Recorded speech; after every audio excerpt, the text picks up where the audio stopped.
Qu'est-ce que CIETER France et comment il participe à la promotion de la diversité culturelle ou des relations interculturelles? Bon, CIETER France, ça signifie Société pour l'éducation, la formation et la recherche interculturelle.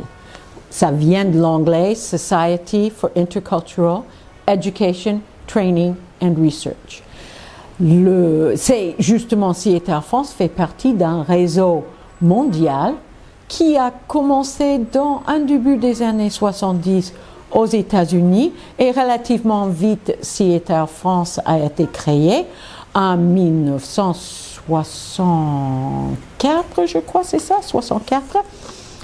Et donc, le but est d'avoir une association de personnes travaillant vers la promotion de la compréhension entre cultures, vers la communication interculturelle et qui relève de ces trois grandes branches, l'éducation, la formation et la recherche.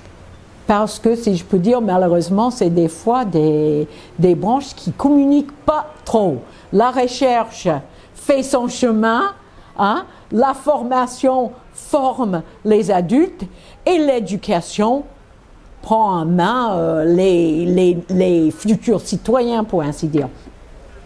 On considère que les uns et les autres peuvent bien bénéficier d'un contact et de rester en contact. Donc, CIETER France et CIETER en général, c'est surtout un réseau de professionnels, un réseau national en France, mais CIETER France fait partie des CIETER qui sont dans 60 pays dans le monde aujourd'hui, avec des CIETER qui se créent tout le temps. On a actuellement CIETER Mexique et CIETER Chine, qu'on espère vont voir le jour très bientôt. À l'intérieur d'Europe, on a CIETER Europa, qui rassemble les CIETER des pays européens. Hein? Tout ça un peu pour créer cette dynamique à travers le monde qui met en contact les personnes qui s'intéressent à justement la promotion, le développement de la compréhension, les connaissances et les compétences interculturelles et qui, de par là, contribuent justement à une meilleure entente entre les cultures. Combien de personnes sont membres de votre groupe Alors, il y a 4000 personnes dans le monde qui sont considérées comme des CIETERiens. D'accord. Ici en France, ça change d'année en année, bien sûr. Et je dirais, on n'est pas énormément nombreux. On devait en être beaucoup plus. Mais pourquoi c'est un enjeu majeur, on en parle beaucoup. Et vous êtes instigateur, vous êtes des novateurs dans le domaine, puisque maintenant c'est devenu un enjeu politique important, en tout cas pour ou contre, mais enfin on en parlera. L'éducation interculturelle est un sujet d'actualité. Avez-vous sensibilisé l'État et les collectivités territoriales à vos efforts?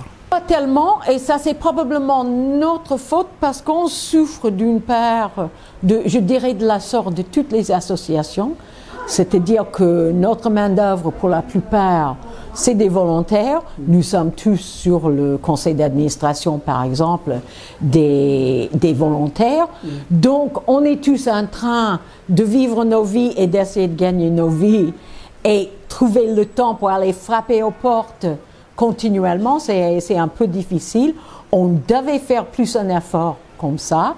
Et c'est aussi un peu, je crois, pour cette même raison, les gens qui travaillent dans l'éducation et dans la recherche et dans la formation, comme je dis déjà, c'est des cercles un peu différents, mais on est très occupés. On a beaucoup de choses à faire. Donc c'est à nous, CIETER France, de tendre la main, d'essayer de se faire connaître, ce que je vous remercie de nous aider à faire de par cet entretien. Hein, Et ensuite, bon, on a un newsletter. Et je dirais notre activité principale, c'est de rassembler pas seulement nos membres, mais des personnes qui s'intéressent à nous ou qui s'intéressent à l'interculturel de toute discipline par des journées comme aujourd'hui où on s'est réunis, une journée de rencontres autour des thèmes qui nous intéressent et qui sont portés par nos membres, des soirées, et des choses comme ça. Quels sont vos projets? On est dans une période que je dirais est très très dynamique. On a notre calendrier pour les mois à venir, pour le premier semestre justement de 2016, qui comprend des journées de formation assez variées et des soirées. Ensuite, il y a des projets qui commencent à s'organiser, à prendre forme, qui sont pour nos membres, qui concernent l'actualité.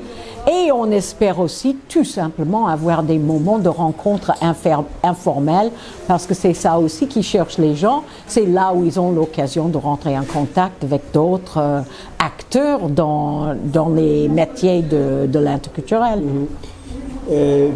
L'essentiel de vos membres, ce sont des formateurs, des consultants en matière d'éducation.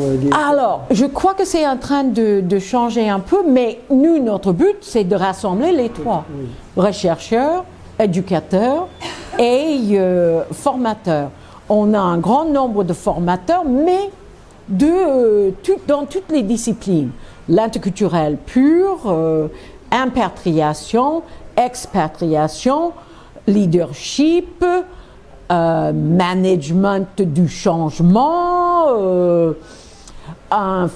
et on a des acteurs sociaux travaillant avec des migrants, des immigrants et dans leur éducation, etc.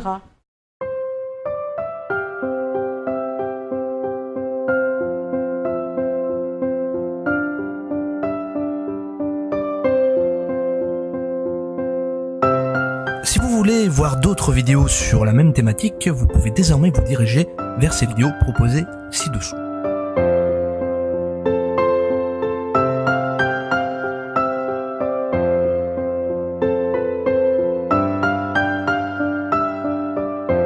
Pour voir d'autres vidéos de l'Observatoire de la diversité culturelle, vous pouvez désormais nous rejoindre sur nos pages YouTube, Facebook, Twitter, combatmagazine.org et notre site officiel.